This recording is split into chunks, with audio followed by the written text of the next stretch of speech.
This lesson is on exponential equations, where we are just simply going to look at finding the same base on both sides.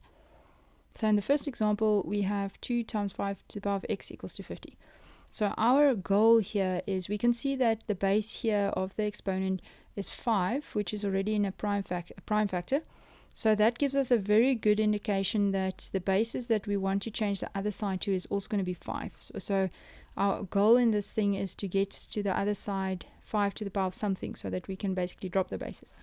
Now before I carry on, there's one very common thing that I see a lot of people do is they would start by multiplying these two numbers together, and you cannot do that if this 2 is not to the power of x. That's the only way you could have done it if they have the same exponent.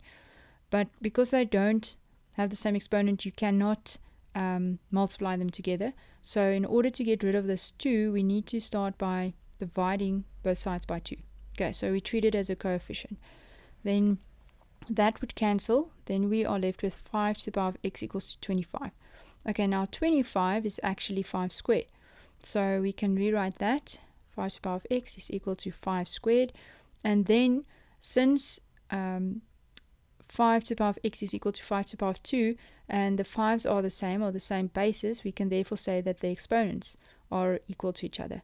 So therefore x is equal to 2. So once you have achieved this where both of the bases are identical, then you can just drop the basis and say, okay, therefore x is equal to 2.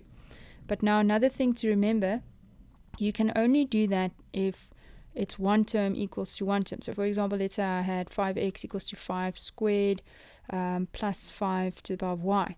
Then it's not right to say x is equal to 2 plus y. You can't do that. That's multiple terms there. So it has to be one term equal to one term. So just keep that in mind. All right, so for the next example, now these numbers are a bit larger, and it's not immediately evident what our base is going to be.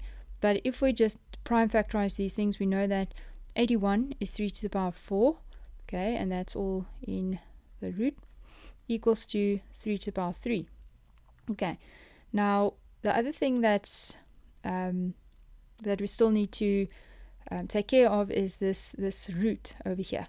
And when we work with exponents or exponential equations, it's always good to put your roots into its exponential form. So if we just remember the basic rule for that, if we have any root and it's like to the power of y, to put it in exponential form, we can just take the x divided by the y. So whatever is the exponent divided by whatever the power of the root is. So this is going to be then x over y. And in our case, we have 3 to the power of 4, and then the root power is x. So I'm just going to take the x and 4 and divide by x. Okay, so that's going to be then 3 to the power of 4 over x equals to 3 to the power of 3. All right, now we are ready to drop the base of 3. So we've got 4 over x equals to 3. Okay, now we want to still solve for x, but x is in the denominator. And to fix that, we can just basically maybe put this over 1 and cross multiply. That's one way to think about it. So I can say 4 is equal to 3x. Okay, and then it's easy. We just divide both sides by 3. So x is equal to 4 over 3. Okay, and then for example 3, we can start. Now, this looks a bit daunting at first because we can't add these. These aren't like terms. And we want to get to solve x, or get x on its own eventually. So in order to do that, we'd kind of want to group these two together to get them as one. And how we can do that is if we factorize this out, 2 to the power of x. But before we do the factorization step, it's always wise to first break these up. So we know that from law 1, if you have law 1, a to the power of x times by a to the power of y, multiply the same basis, you add the exponent, so it's x plus y.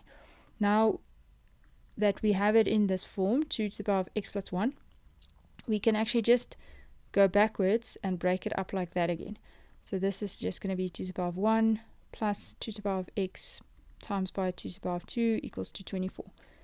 All right, then it's easy to see that we can take from this term, we can take 2 to the power of x, and from this term we can take 2 to the power of x, because these are two terms. So if I do take out or factorize out 2 to the power of x, we can see, okay, in this term we are left with 2, or 2 to the power of 1, and in this term we are left with 2 squared, and that's equal to 24. Now this that is left, we've taken out all the variables, so what is left is actually a constant, and we can divide both sides with that constant. So I'm going to say that 2 to the power of x is then equal to 24 over 2 plus 2 squared. This is easy to actually calculate because it's just 2 plus 4, which is 6, and 24 divided by 6 is just 4. But in the normal cases, it might have a negative exponent, or there are a lot of cases that it has a negative exponent, where you just type all of this into your calculator and get the answer. So this is then 2 to the power of x equals to 4. And then this 4 we can change into a base of 2. So 2 to the power of x is equal to 2 squared. And then we drop the base of 2. So x is equal to 2.